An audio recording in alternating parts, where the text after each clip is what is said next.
My name is Teresa Omart. I'm the Sales and Marketing Director here at Terwilliger Plaza.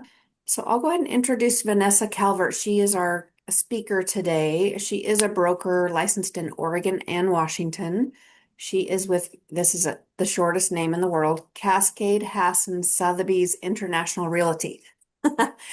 Um, she, uh, just so you know, I personally have worked with Vanessa in not only selling and buying a primary home, but also in some investment property. So I can attest to how amazing she is. Also, we have probably, I don't know, Vanessa, I don't even know how to count them, but she has worked with many, many people who currently now live at Terwilliger Plaza, probably a few who are on their way here. So, great person to work with. I was actually just looking at your website and all of your reviews, and probably three that I just saw were people who live here. So that's awesome. So I will go ahead and pass it off to Vanessa Calvert, and she will take it away and help us learn about what's going on in the market today and maybe a little bit about downsizing. Thank you so much, Teresa, for that great introduction. I really love working with folks moving over to Terwilliger, and I think, over a dozen more. I don't even know. I've lost count as well. But such a great community. And over that process and in working with other clients that I have that are downsizing, um, I've developed a pretty good plan and method for thinking about how we go through that process. And it is a process. Whether you're here today, kind of thinking about just whether you want to make a change or you've already kind of made that decision, it's going to be a step-by-step plan that you're going to move through in order to downsize your home. Some of you might have moved in the last 5 years. Some of you might have moved 30, maybe 40 years ago, maybe, who knows? Either way, there's still a lot to go through and think about. So we're going to try to get through a lot of that today from start to finish, talk about some of those steps to downsize, selling, what the process of moving is like right now in today's market, and what that transaction is like, and then go through some often asked questions. So I'm going to share my screen. Okay. So getting ready to sell. The first thing I can't stress enough is to start early. It's really, really so much more of a smooth process if you have a little bit of time and flexibility to plan and get yourself kind of organized in order to sell. It typically takes longer than you think. We can do it in a hurry. I have listed properties in a week when needed, and it absolutely can be done. Is it the most pleasant thing to do? Not really. It's not the most fun for a seller, and it's just really stressful. So the more time that you have to plan, the better. Um, Ideally, we have about a month between really getting tightly ready to go and selling, but I would say more than that, 2 months, 3 months, 6 months, even a year is nice to have for the whole process if you have it. And some of you may have been planning this for a while, so you might not need a whole year to figure things out, but just giving yourself a little bit of flexibility and saying, okay, I'm thinking about doing this. Let's start talking about it now, gives you that ability to really plan things out the way you want to. So, in order to create that plan and get all the steps in order, the first thing you're going to want to do is get yourself a team and gather your community. By team, I mean your realtor, but I also mean your financial advisor if you have one. It might be Teresa or Jessica or Jojo helping you out at Terwilliger. It might be a good friend that you have or a family member that's helping you organize things. It's not everyone, though, in your life. It's just a small group of people that are trusted advisors. Um, for your realtor, you want someone that's going to work with you. So when I first meet with you, we're going to talk about your timeline. We're going to talk about what your needs and priorities are. I'm going to listen to what you need to make this process go smoothly and answer any questions that you have along the way. I'm also going to talk about market research, and we'll do a little bit of that today. Put together a listing plan that meets those needs, help you with vendor recommendations, and negotiate along the way for you. So you want someone that's going to take care of all of those things. I do this every day, full time. nonstop, pretty much 24 hours a day. God help me sometimes, but that's what I'm doing all the day, all day long. I'm immersed in it. And so what that does is give you kind of some nice guidance to put that plan together. And it's not something you need to be an expert in from the get-go. It's something that I'm going to help you with along the way, or your realtor is going to help you with. So as you're creating your timeline, things that you're going to consider and things we'll talk about today are the time of year. Is there a certain time of year that's better for selling, or seasons in Portland? Are there interest rates or buyer demand right now for what you're doing? Do you know your next steps? And that's something that you may know now, or you may be still kind of working out. Moving into a retirement community, you may have that, you may be waiting for the right place to show up. Teresa just said there's only 5 left in, some of the buildings. If you're waiting for that perfect spot, you might be waiting for a little bit and then it might come up immediately and we might have to boost your timeline. So we're going to talk about what those needs are. We're going to talk about how you're going to finance your move, and you might be working through that with a financial advisor as well, but I'll have some tips about how to do that. And then we're going to talk about how to get your property ready. So are there home repairs and maintenance that you need to look at? Are there things that can stay? Are there things that are going to go? That includes both in terms of where you're moving to and what you're going to keep and what you're not, and in terms of staging. And then how are you going to present your home for sale? So, first of all, timing. Spring is beautiful in Portland, as you all know, and it is a great time to sell your property. New listings and closed sales tend to trend up from February to through July. They peak in May and June. And the average days on market for homes tend to be the lowest in those same months. And that has a lot to do with the weather and that it's beautiful outside. Yards look the best. Everyone's kind of happy. We don't have that seasonal depression. We get this kind of boost in everybody wanting to be out and about.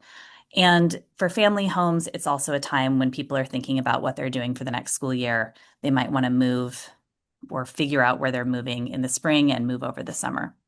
That being said, with nice weather, we also get a bump in September. We tend to get a little bit of a lull in July, August because people go on vacation, and it tends to be the lowest sales in November and December when it's darkest in Portland and there's holidays and things like that. That being said, homes sell year round, and the best time to sell is often when your home is ready and when you're ready. We can't time the market perfectly. There's always going to be other factors, whether it's economic factors or the timing of where you're moving. There's always going to be all of these pieces of a puzzle that we're working together to put in place and get you ready to sell. And we don't want to put your house on the market just because it's March and you think that that's the best time to sell if it's not ready and you're not ready. So we want to find a plan that balances all of those things and puts them together in the best possible way. Besides looking at the time of year, we also look at the market. So right now, we've had a, little bit unsteady economic situation. I'll say an understatement. But actually, market interest rates, home mortgage interest rates have been fairly stable despite news that home sales are down. The rates have actually kind of been pretty stable since September of this past year. They're currently around 6.25 for a 30-year mortgage, hovering in the high fives to mid fives for FHA and 15-year mortgages. This isn't affecting you as a seller, most likely, but it is affecting you in terms of who's looking at your house. And that's why I'm looking at the market to see, okay, if I'm a buyer, what am I thinking about when I'm going to buy? I'm thinking about those higher rates, but I'm also thinking about the stability of them. And we've seen over the last 2 years that even though the rates haven't dropped down, we're starting to kind of fall into a similar pattern. And active residential listings are up a little bit. New listings are on par every year. And we're starting to see closed sales and pending sales actually go up. as opposed to the last couple of years. So it's really good news. We're actually seeing a pretty good market this year. Um, Nationally, we've heard that home sales are down and that higher interest rates are causing buyers to be cautious. And it is true that buyers are cautious, but because inventory is down, we also have competition on homes. And a lot of buyers have spent the last couple of years waiting to buy and not having interest rates come down. And they're finally just moving forward regardless because they need to buy. But because interest rates aren't super low and housing prices haven't fallen because there's not a lot of inventory, it means that buyers are a little bit more cautious about what they're buying and what they're spending their money on. And they want to make sure that homes are priced well. They want to make sure that they're ready to move into for the most part. There aren't as many buyers that are wanting to take on huge projects. Um, and that doesn't mean that homes need to be massively updated and completely renovated. It just means that they need to be in good condition, that they need to be maintained well, that they're not going to step into the home and have to take on a large expense immediately because that margin of what they can budget for is much smaller than it was when interest rates were low. So, thinking about how to price and present your home in this market is really important. What we see here with the average total market time is that there are homes that are sitting on the market longer. Those are the ones that tend to be overpriced or pushing at the very top end of that margin and aren't prepared well to sell. And the ones that are selling really well are the ones that have good pricing, are ready to move into, and they're getting a lot of competition actually for their homes. Vanessa, Yeah, just real quick, the charts that you were just showing, those are for the Portland market, correct? they are. Yeah. Yeah. And it's the greater Portland market. So it's not differentiating between areas or um, pricing of homes. The fastest moving homes tend to be first time home buyers in that kind of four to $600,000 range. Then we still have pretty fast moving homes in the six to $900,000 range. Then it starts to slow down a little bit more once you're over $1 million, especially once we get to the 1.4 and above range. Homes are selling a little bit more slowly. With any graph, it's hard to kind of very specifically pinpoint what's happening. That's why in a second we'll talk about kind of more particular how we're going to figure out what your home is going to be worth and how to market it correctly. Um, Condos are a little bit different than detached homes. They, as most of you know, especially if you live in a condo, there's been a lot more inventory in condos. Especially after COVID, a lot of central condos had trouble. Um, there was a lot of national news that made it seem like Portland was not as desirable of a place. We all know that downtown Portland is actually pretty awesome. And I think it's bounced back a lot. And there's been a lot of urban renewal efforts by the city, but that created a large amount of inventory. Um, so there's still some room for condos to come back up. And they've been a little bit more of a buyer's market and sitting on the market a little longer. The days on market tend to be about twice as long as detached homes.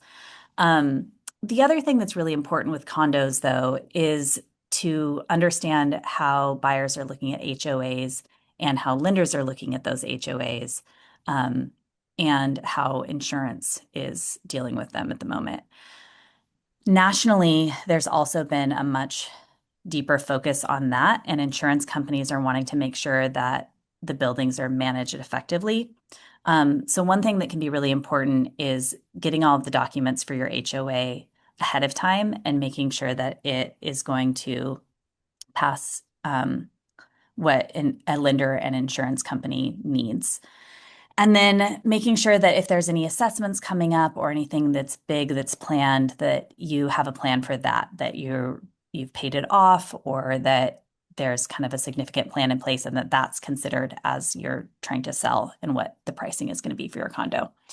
Um, Most of the people that we see buying condos these days are trending towards people that love the city, have family here, have ties to it, have cultural reasons to want to be downtown Portland. Little bit less young professionals than there used to be, but I think we'll see that uptick in the future as well.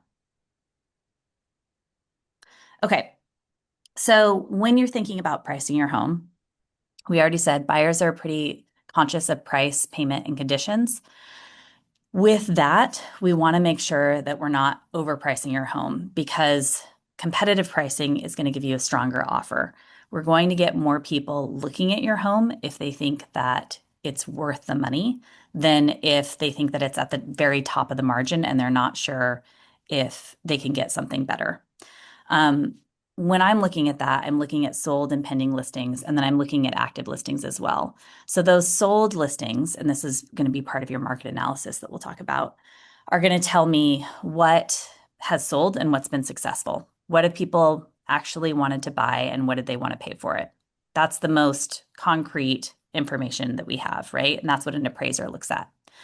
The pending listings are saying, right this second, this is what people are buying. And then the active listings are basically your competition. So when we look at the active listings, there might be things priced all over the place, but if they're sitting there, we know that that's not successful. If we know that it's hitting the market and immediately going pending, that's a sign that that's where the market is currently. And we want your property to be that next listing. So I'm going to look and strategize when I look at a property of how we can place your property to be that next one. And the way that we do that is by creating a market analysis. So I'll look at recent comps. We'll look at the condition of your home and assess kind of whether there's anything that we can do to maximize value. We'll look at the properties right around you. And so instead of looking at those generalized charts, I might look at that a little bit, but I'm looking more specifically at the homes that are the same age as yours, the homes that are the same size, the same style, as close as possible in proximity. If they're on a quiet street or a busy street, all of that working together to give you the most up-to-date information about how to price your home and how to place it in a way that it's going to get the best offers. And part of that is high price, but it's also thinking about your priorities. So sometimes I have clients that say, I don't care how long it takes to move. I just want to get the highest price possible. Sometimes the priority is, I need to sell this next week because my timeline is really short. And so we want to make sure we move this quickly. And sometimes the priority is, I really don't want to do very many repairs because that's going to be stressful. So, how do we get an offer together that won't require a lot of work in that regard? And finally, sometimes it's about staying in the property after closing and having some time there.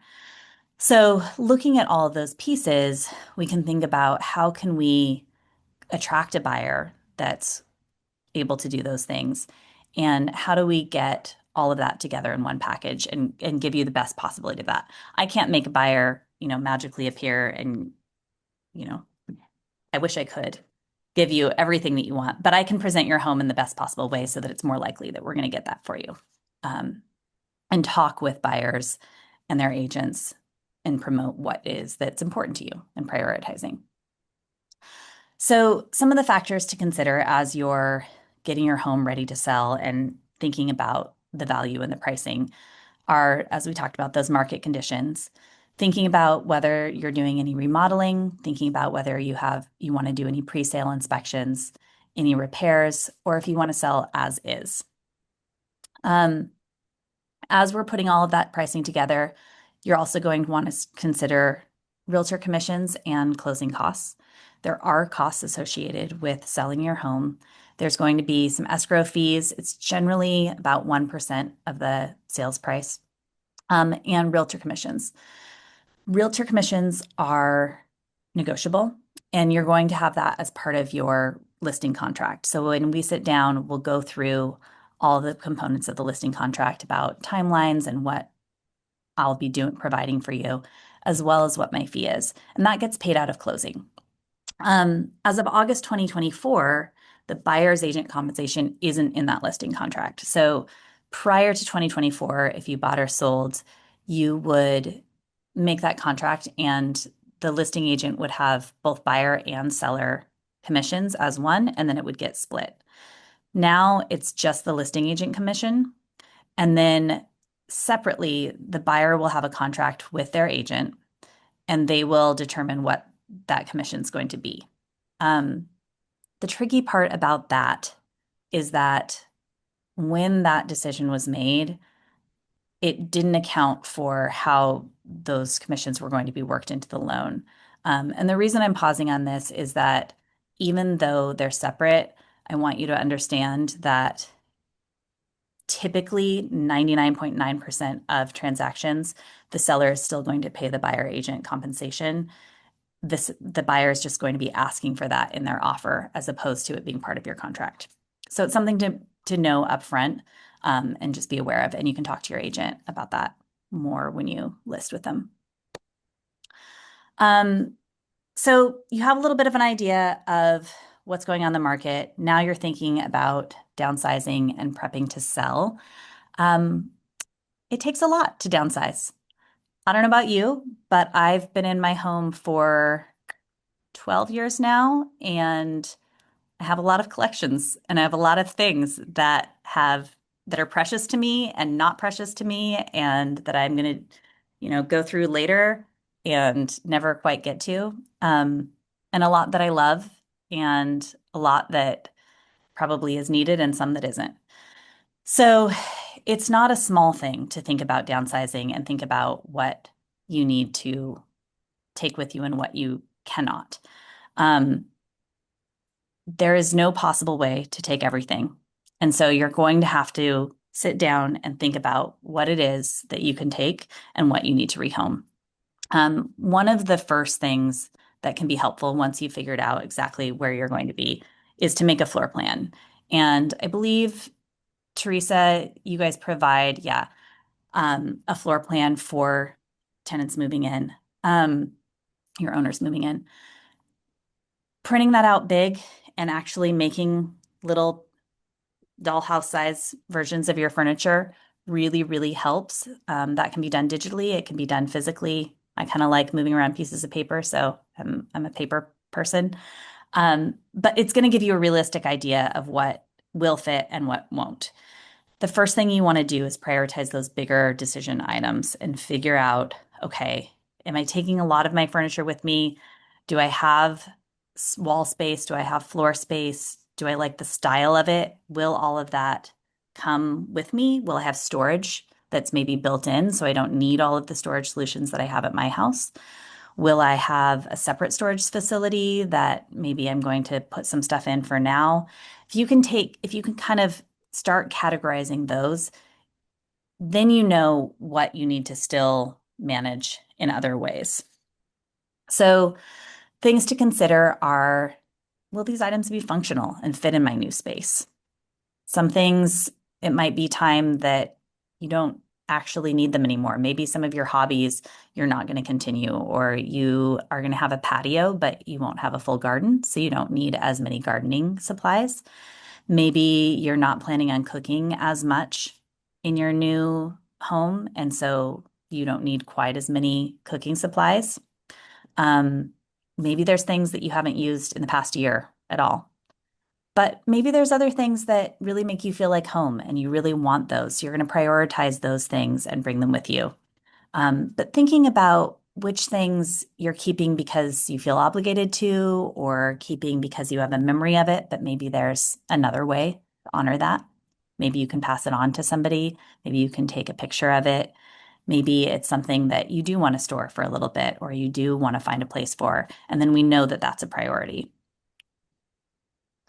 So you want to start categorizing things that you're going to keep, things that you might give to family and friends, things that you want to sell, things that you want to donate, and then things that can be shredded, recycled, tossed, or things that might go into storage for a while. One of the things that is good to know So the average home generates 3 truckloads of donations, garbage, and recycling. We have a ton of stuff. We all do. You're not alone. Everybody has it. It's just what we do as people. Um, but that means that it's going to be a lot to go forward with. So it's something that takes some time to work on. There's a couple different ways to handle large amounts of items. One way is to have an estate sale, and another is to do a clean out. Um, an estate sale is generally nice if you have a lot of higher priced items or you're really getting rid of the vast majority of your things. They do often have minimum qualifications. It's often around $8,000 to $10,000 that an estate person will want to think that they can sell out of your home. And it requires usually the entire home to be staged and vacated for that sale. That also involves some extra time in the transaction. So thinking about, again, in your timeline, can you vacate early? Can you get yourself ready, get the things out that you want to keep? And do you have enough for that? And an estate person will come through and give you their opinion on that. That's not something you have to figure out on your own. But they'll also sometimes include in that a final clean out. So everything will get sold and then the rest will get taken away and you don't have to deal with it. Um, if you have just a few items that you're trying to sell, sometimes a consignment store can be a good idea for that. If you just have a couple pieces of furniture and the rest you're not interested in selling. And then if you want just a more simplified process and you don't want to deal with kind of that larger estate sale or you don't have as much stuff that you need to do with that, a management company that can do a clean out is a much more simple process. It involves more service costs, but they'll come and they will donate items that they can donate. They might sell some of the items that they find marketable. They can shred documents for you and they can provide tax write-off receipts for all of that. And it's kind of an all-inclusive type strategy. This is a lot to do, and it's a lot for anyone at any stage. It's important to go slow and it's important to ask for help. So we have a ton of resources. I have a bunch of vendors that I work with and recommend. Teresa and Jessica and JoJo have a bunch that they can recommend. We work with Managed Moves a lot, both they do and I do, but also changing places. I have some organizers if that's what you need is more of a specific thing. Managed Moves does a little bit of everything. They will clean out, they will pack, they will move you over. And because they're familiar with Terwilliger Plaza, they know that whole process as well. I also have some estate sellers that I work with and some more specific vendors. If you have a lot of art that won't be able to have room in your new home, I have recommendations for both art storage and reselling art. I have recommendations for consignment stores and various donation sites as well. So all of that is something that we can help you manage, and you don't need to try and do it all on your own. And in fact, really, really recommend not trying to do it all on your own because it can be too much to take on. And there's a point where selling every item individually or trying to figure out where every single thing in your home is going to go just becomes exhausting. So, in that spirit, I really want to say, don't sweat the small stuff. Don't get caught up with time-consuming projects. Don't worry too much about making sure that every single thing is taken care of. There's going to be some stuff that just gets donated, and that's okay. There's going to be some things that your friends and family will take, and there's going to be some things that they maybe don't want to take, and that's fine as well. And there's some stuff that you can sort out later. So, if there's some family photos or some items that you just really want to take some time with, set that aside. And maybe that's something that can be moved to your new place and you can go through that when you have a little bit more time and you're not overwhelmed with the process of moving as well. And in the meantime, focusing on those larger tasks that you can get through, like for like, looking for duplications, and high priority items. You want to give yourself time, but you need deadlines as well. So give your friends deadlines. Give yourself a little breathing room. Make sure that you're not taking this on all at once, that you are spreading out the packing and sorting, and then asking for people to come and help. Have someone come and spend a weekend with you and go through one room. It is so much less exhausting and so much more fun to help somebody else pack and move than it is to do it yourself. But it's also way more fun to pack and sort if you have somebody to do it with you. So it's a win-win situation. They're going to have fun. They're going to help you relax a little bit.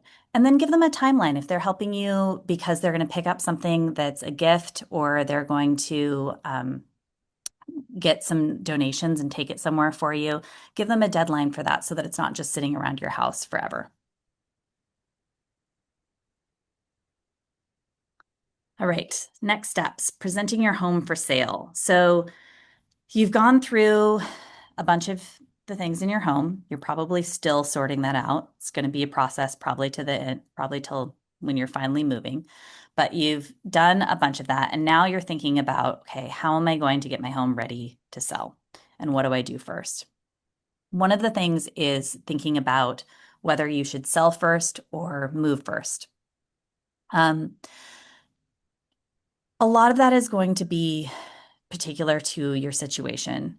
Typically, people find it less stressful to move first if they can. It allows you to focus on one project at a time. You can just focus on packing, moving, figuring out what you're going to move to your new home. You can worry about final repairs and cleaning after you're out. You don't have to worry about people coming into the home for showings and inspections and things like that while you're still there. But it also takes a little bit more financial planning, and not everybody has the ability or time for that. So sometimes it's easier to sell first.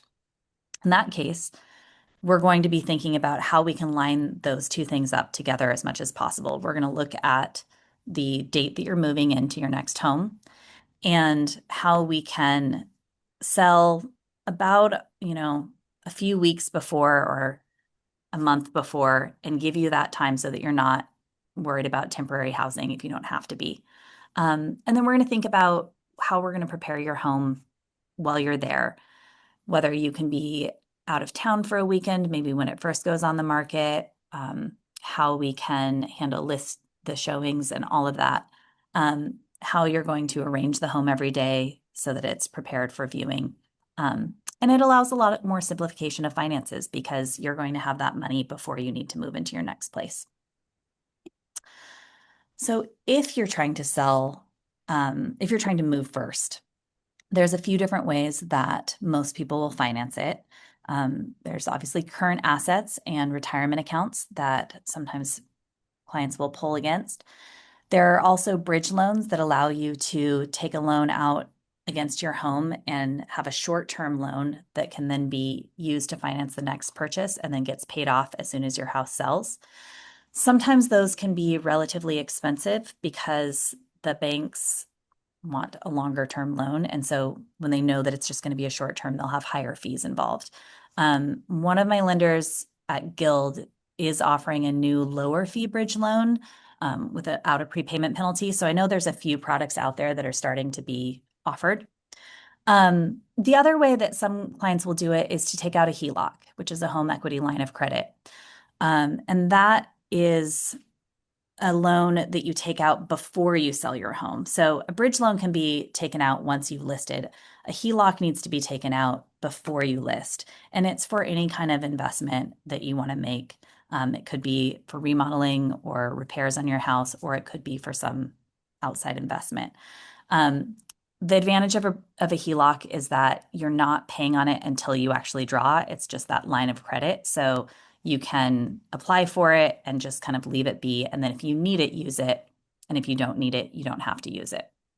But it's only a percentage of the equity that you have in your home. So there's a limit on what you can take. And depending on what your situation is, it may or may not provide the right answer. But just a few different ways that you can finance ahead of time if you'd like. So prepping your home. We want it to be clean and tidy and ready for a buyer. Living in a home and selling a home do not look the same. I hope that no one ever comes to my house unexpected and wants to buy it because it looks like I live there. I have a daughter. She's messy. I drop things when I come in the door. I'm comfortable. I have blankets on the couch, all things that we love to have when we're living in a home. But when we're selling it, we want it to look like it's the most ideal catalog version of the home. So you're going to think like a buyer, declutter, clean, service, and make everything as shiny and ready to go as possible. Hopefully, you've already been doing some decluttering at this point and organizing. But depending on whether you're going to move out or stay there, there might be a little bit more that we're doing just to get ready for the sale. And then we're going to think about what other repairs, maintenance, touch up, things like that we can do to make it just really spick and span. So the first thing is, should you do any repairs?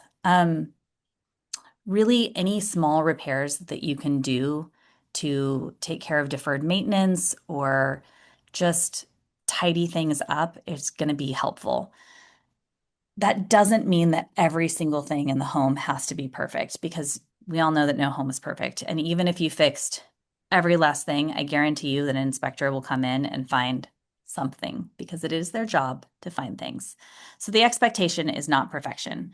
But if you can repair some of the things that you've been meaning to repair for a long time, a cabinet drawer that's kind of rickety or a door that doesn't shut properly, if you can do some of those repairs ahead of time, it's just going to make the house feel more well cared for.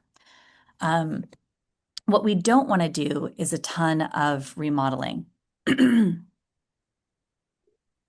Large scale remodeling tends to be expensive, it tends to be time consuming, and it tends to not get recouped in a short term manner. Usually, if you want to do remodeling, we want a few years of a runway so that you get to enjoy that a little bit. Um, that may be not true if it's a small scale project for something that has a lot of damage and is in need of repair. So let's say most of your home is in great shape, but um, there was a leak at some point and there's some damage in the ceiling where there is evidence of that leak. We want to patch up that drywall because we don't want a buyer to be nervous that there's been water cascading through the house at all times and that there's this bigger problem that there's not because of course you handled the leak and you dealt with it, that maybe there's just this residue of that. Or maybe there's a countertop that has just gotten really worn out over the years, but everything else in your house is fantastic.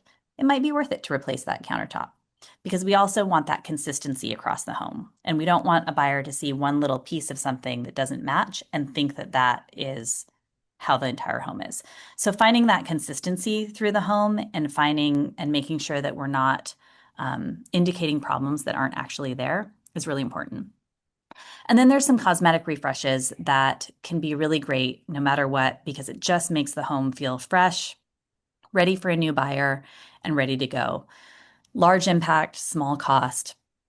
Throwing some new paint on the walls, cleaning the carpet, and sometimes stretching them, sometimes replacing. Carpet is not super expensive to replace. So if it's been there for a really long time, maybe we're replacing it, but maybe we're just shampooing it and stretching it a little bit. Cleaning the windows, cleaning the nooks and crannies, getting into the appliances and making sure that everything's really spick and span. All of that goes a long, long way. Um, when you're in under contract, a buyer is going to have an inspection, but you can have, as a seller, a pre-inspection before your sale. So we talked about some of the repairs that you may know that you need to do. A pre-inspection will be something where an inspector comes and really examines the house and maybe brings up things that you don't know about, things that a buyer might have concerns about in their inspection. They can go through everything from the roof to the foundation, crawl space, plumbing, heating, cooling, electrical systems. They're going to go through with a fine-tooth comb. So the pros of that are that you'll know ahead of time anything that might come up during the transaction. That means that you have the choice of what to fix. You can choose the vendors for your repairs. You can control that process a little bit more and decide what you want to do and how you want to do it. And when we get to the actual transaction, you might not have as many things that need to be negotiated during the transaction because you'll have already taken care of a lot of it. And you'll have that advanced knowledge about the big issues. However, the flip side of that is that anything that you discover in a pre-inspection has to be handed over to a buyer. And any full inspection that is done within the last 3 years has to be handed over to a buyer. You can tell them what you fixed, but you have to hand over that inspection and they'll have that awareness of it.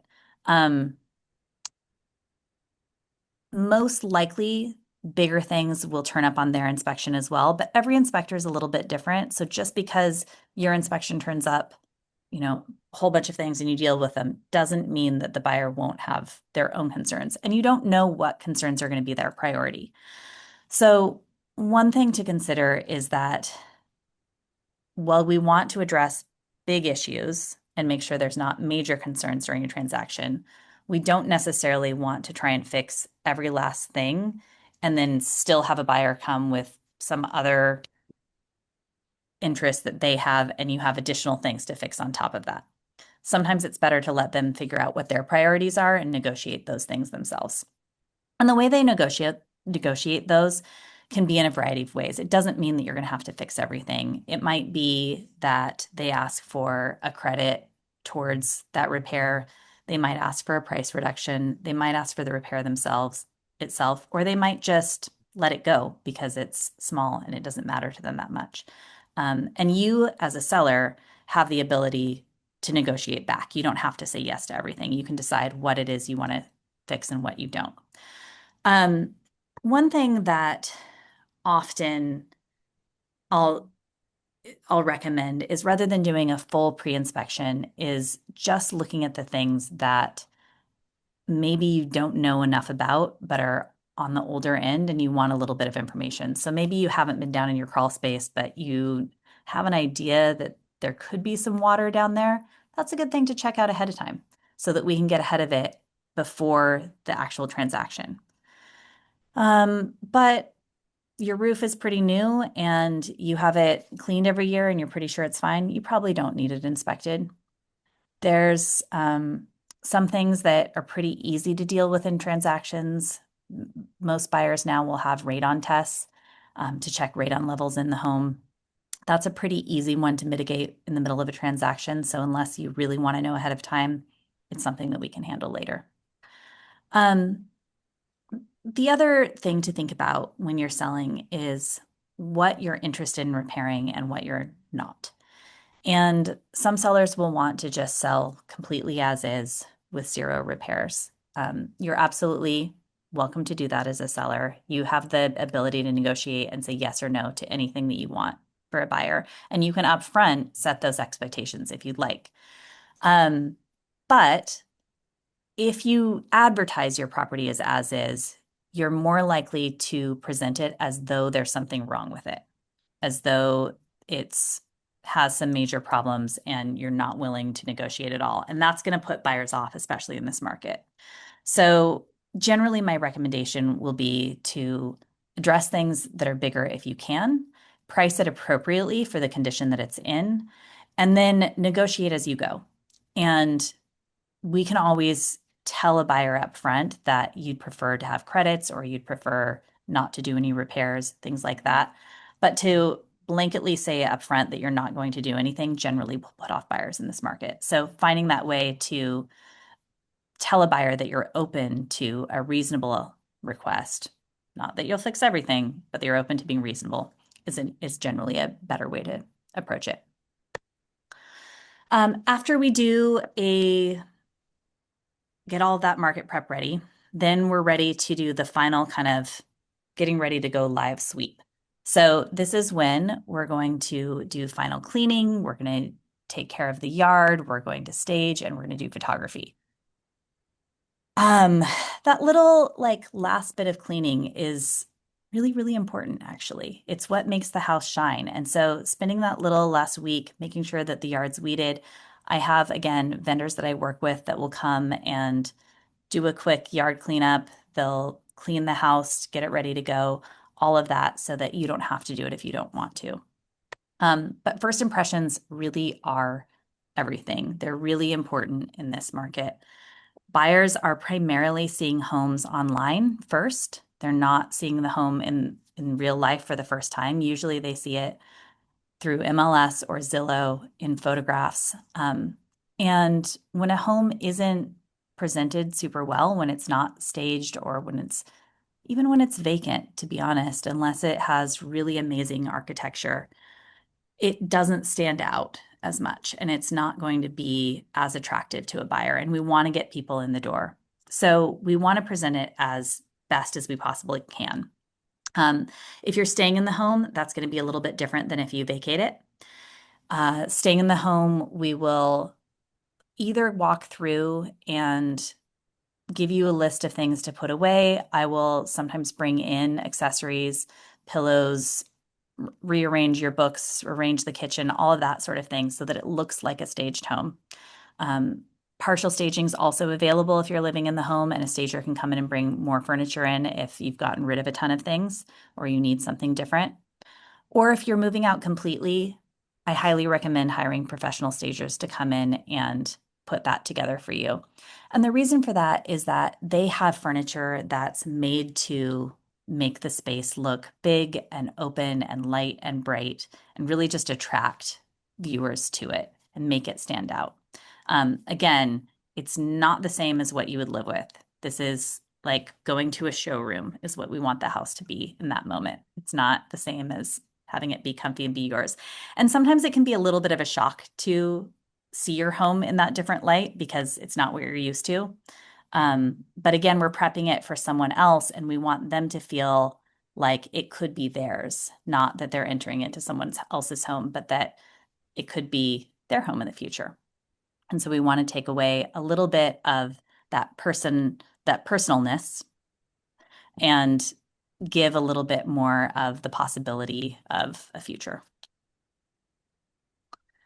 All right, so once we get that all together in that final week, this is when you really are handing things over to your realtor. Once you're getting to that staging moment, trust the process and trust them to put together that comprehensive marketing plan. They'll be putting together a description of the home, thinking about the neighborhood, how they can highlight all of the features in both print and digital marketing, possibly open houses or brokers opens, depending on the type of property and the time of year.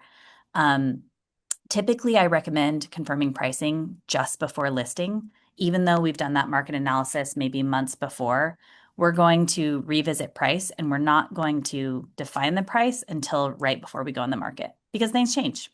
Prices can go up and down, and we want to make sure that we have up-to-date information. So we're going to update comps and make sure that we have actually what's on the market now, and we're pricing your home appropriately for that.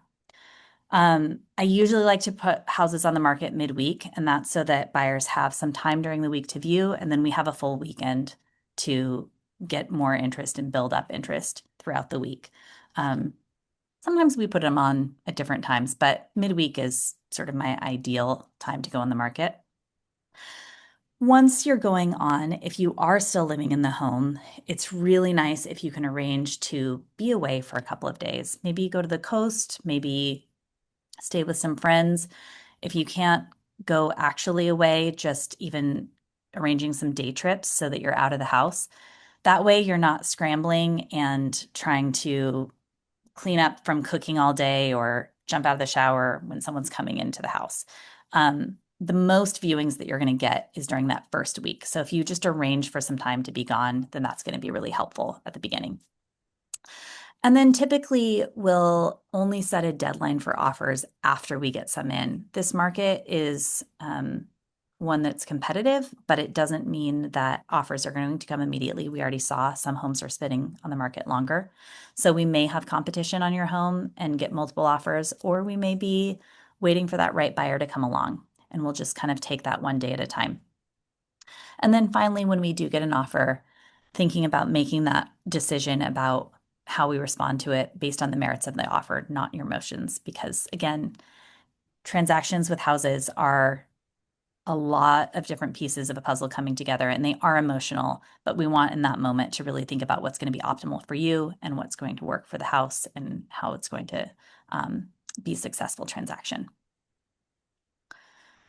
So once you have that offer on your house, a typical transaction from accepted offer to closing is 30 days. That's with a standard conventional loan. There are some lenders that are closing in 3 weeks these days, doing some underwriting ahead of time or speeding up the appraisal. And if it's a cash offer, it might be as quick as 2 weeks, which is a really fast timeline. So that's why we want to have that plan in place ahead of time about where you're going to go, what you're going to do, what your priorities are, and what you want. Because those 30 days, or in some cases, 14 days, can go by really, really quickly. So we want to be prepared for that. The first 2 weeks is going to be mostly inspections, and that's when the buyer is going to do all of their due diligence. Remember, even if you've done a pre-inspection, they're probably going to do their own. They're probably going to repeat that 99% of the time because they want their own inspector to go in.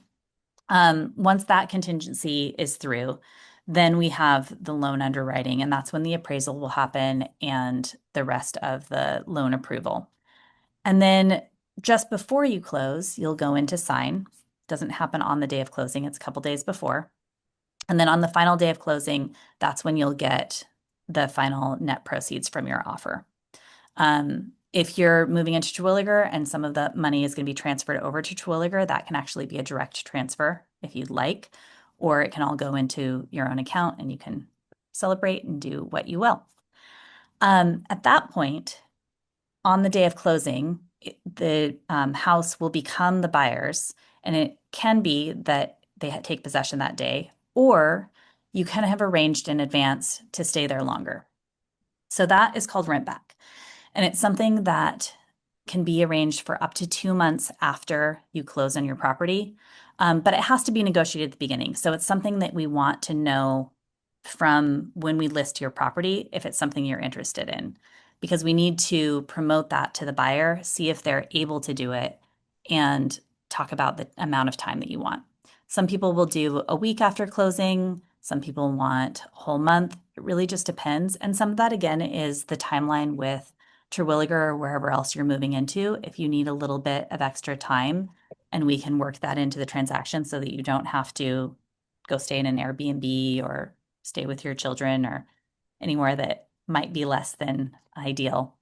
Um, if we can arrange that to work kind of simultaneously, then we will. You become a temporary tenant. It's not the same as a full rental agreement, but it does have some of the same protections with rental insurance and things like that. But the house possession transfers over to the buyer.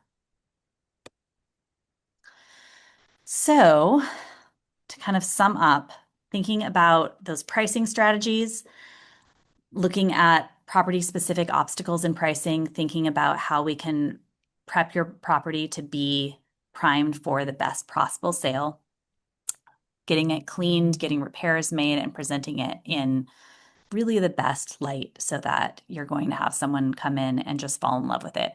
Because people that are in love with houses don't have lots of complaints. They want to just move in and they want everything to go well. And it really ends up being the best transactions when we can go that way. But don't forget, start early, one step at a time, use your team, understand the market, delegate tasks. Please delegate. It's easy to want to do it all yourself, but ask for help from your community, ask for help from people around you. And we're all here to help every step of the way and give you all the encouragement as you move through it. And you'll get there. So thank you so much.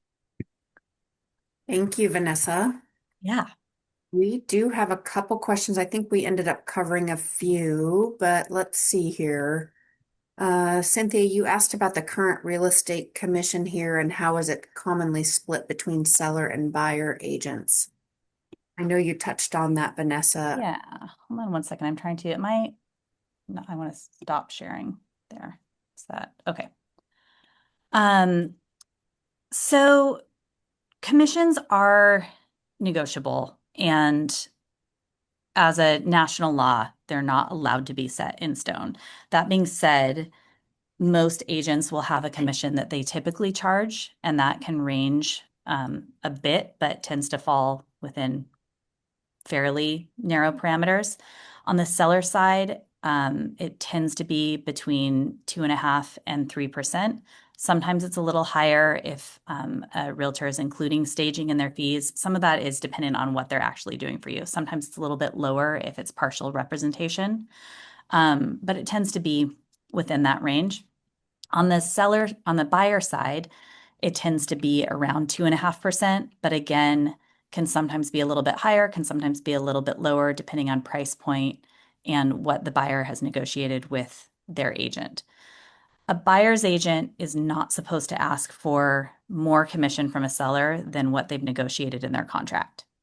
So even if, as a seller, I say I'm willing to offer 3.5% to a buyer's agent, if they have a contract that says they're charging 2.5%, they're not supposed to accept more than that. But in the contract, in their offer, there's a little spot and they'll be able to write in what they're asking the seller to pay. And that really just gets wrapped into the sales price. It's again kind of why it's not that different than what it was before, except that instead of the seller dictating what that commission amount is, the buyer now has the opportunity to ask for it. One thing that a seller can do is advertise that they're willing to offer a certain amount. So if you want to dictate that price a little bit, you can say, hey, I'm willing to offer up to X amount for a percentage. Most of my sellers will choose to just say that they're willing to consider a commission and won't say the exact amount, because that way it leaves it open for it to be a piece of the puzzle, and we'll see whether it's higher or lower. Does that answer? Yes. So let's see, pros and cons of renting until mortgage rates become more reasonable. I think that could be a little bit before they change too much more than they are now.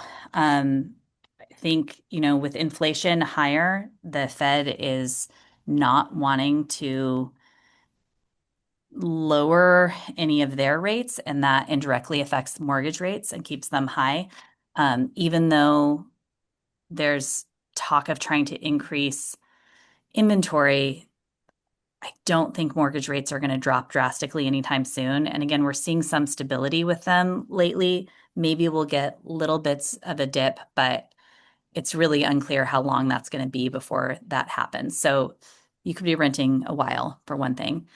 The other thing about renting, if you're in the Portland area, I would encourage you to think about really looking into landlord rules and regulations. They're really, really strict and stringent within Portland, and even in Oregon itself, but within Portland more so than outside of Portland. If you have a renter that is in your unit, unless you are moving in yourself or a few other, I'm not going to go into all the details, but you can't just evict a tenant because you've decided you want to sell. You have to follow a bunch of different rules and regulations, and you have to pay to relocate them. And that's based on the number of bedrooms and the size of the property. So if you decide to rent, just being really knowledgeable and aware of all of those restrictions, and know that you're going to be beholden to those things, that you're no longer going to be as in control of the condition of your property, and may have to do some renovations when the renter moves out, if and when they do. So I think that for some people it can be a good option, but I encourage you to do a lot of research ahead of time if you're considering it. Let's see, if you get a full price offer, is the seller obligated to accept it? Basically, I wonder if the seller thinks at that point that they can get a higher price, is the seller obligated to pay the commission to the real estate person once a full offer is made? You're not obligated to accept any offer. So a seller can accept or deny any offer that they want. Um, I would encourage you to have those discussions with your realtor ahead of any kind of list price. My opinion is that what you list for, you should be willing to sell for. And while you might be strategizing that you think you might get multiple offers and drive the price higher, we can never guarantee that. And so the price that you're listing should be something that you feel comfortable with. But if that offer comes in and there's a reason where for you to think, you know what, this doesn't feel comfortable, you're absolutely not obligated to accept it. Um, Whether you have to pay the commission, usually no. For the listing agent, you would likely not be obligated to sell any commission. However, if over and over again you were just denying offers, sometimes in the listing contract there is a point where it says, if the agent has reasonably brought offers to the table, there might be a fee that you're obligated to pay. Usually there's not. I haven't heard of anyone getting into that situation recently. Usually it's something that you can just work out. But again, something to consider about if you're not wanting to accept a full priced offer, that's a good offer. And we're not saying something that has like other stipulations that make it not reasonable. Like maybe it's contingent and you don't want to accept a contingent offer. But if it's a reasonable offer, you'd want to think about why that is and what you'd want to change in order to accept an offer going forward. And in terms of the buyer's agent commission, if you were to accept that offer, but you didn't want to pay that buyer's agent commission, you could counter that offer and say, hey, I'm not willing to pay this portion of it. Again, something to discuss with your realtor about what the pros and cons of that are. Do you have a way to give an idea of the typical pricing for staging? Yeah, I would say, I mean, it's going to greatly vary depending on the size of the house and the amount of staging that's done. But if you are staging, maybe, well, let me rephrase. Some of my stagers have a minimum, so around $3,000. A little under that, 2,900 is the minimum for some of my stagers. I have some other stagers that um, can stage for around 2,400. And that's probably going to be a two-bedroom house. It typically goes up from there. Sometimes people don't stage all of the rooms in their house. They'll stage even maybe it's a four-bedroom house, but maybe they only stage two bedrooms. So there's ways to keep that to a minimum if you don't want to do the whole thing. But it does really vary depending on the size mostly. And then there's usually those fees will be for a month. If you want to extend, there's a reduced fee for renting the furniture for longer, although I've found that most homes only need it for 1 month. It makes a huge difference, and I would say 99.9% of the time it pays for itself because you're going to get more people coming in and better offers, and it's just going to sell well in general. What about virtual staging? I've used it and it's better than no staging often to give a sense of space. But ultimately, a buyer is still going to walk into the home and having actual furniture in a space feels more inviting and shows the use of the space. It's interesting. You'd think that a home would feel bigger when it's empty, but sometimes it actually feels larger with furniture in it than it without, especially when that furniture is designed to utilize the space really well. Um, Actual staging is also really, really helpful in spaces that are a little bit awkward because it shows how that space can be functional. But there are times when, a unit is small and it's just not feasible to do staging, or maybe it was staged and we don't want to keep that up for a while. And I've used it for certain circumstances before. I've used it when someone also had some furniture in to get ready to sell and then moved out and then it was empty afterwards and they didn't want to restage differently from the pictures. So we used a little bit of virtual staging for just a couple of rooms to highlight them. Is the 10-day rule in Oregon in place? The buyer can withdraw their offer during that period of time. Are a whole bunch of buyer contingencies in the buyer contract, and buyers are pretty heavily protected in Oregon. Um, so within any of their contingencies, if they back out or terminate, they can get their earnest money back. The first one that you're probably thinking about is the buyer's right to revoke, which is attached to the seller property disclosures. And that is typically the first 5 business days of a transaction, so it's shorter than 10 days. Um, it's whenever the property disclosures are delivered, but that's typically day one of the transaction. The buyer has 5 days after that to just change their mind and terminate the transaction. That overlaps with the inspection contingency, which the standard inspection and contingency is 10 business days for 2 weeks. Um, so often, there's ways that they can terminate if they really want to, but with the inspection contingency, they have to have an inspection before they terminate. With the buyer's right to revoke, you can just change your mind.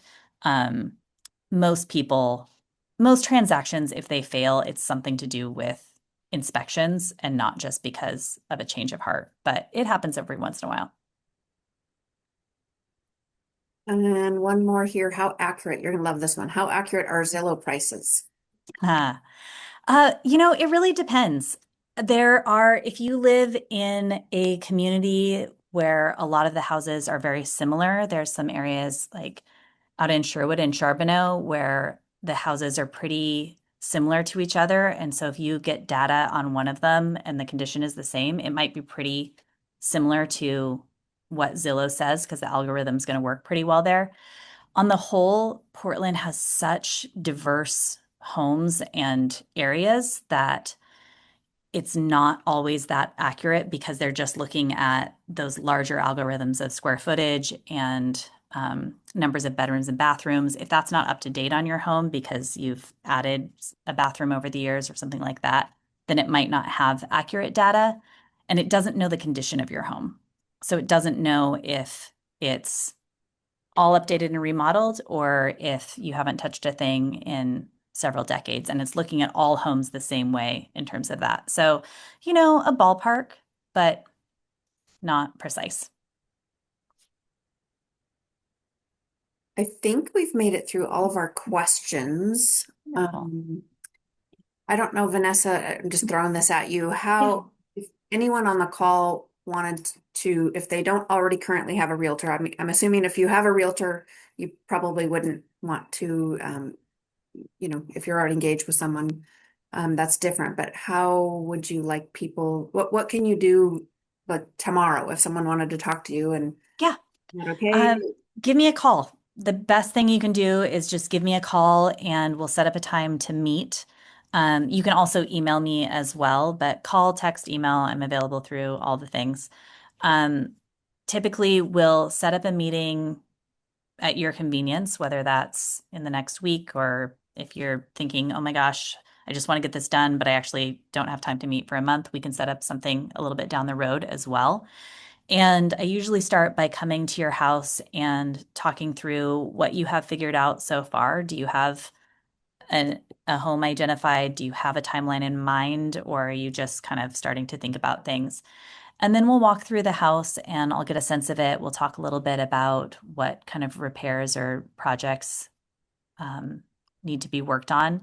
I won't usually give a home value on that first visit. Usually I like to see the home and then go back and make sure that the comps are really good for the home, but I can put together a market analysis if you're ready for that as well.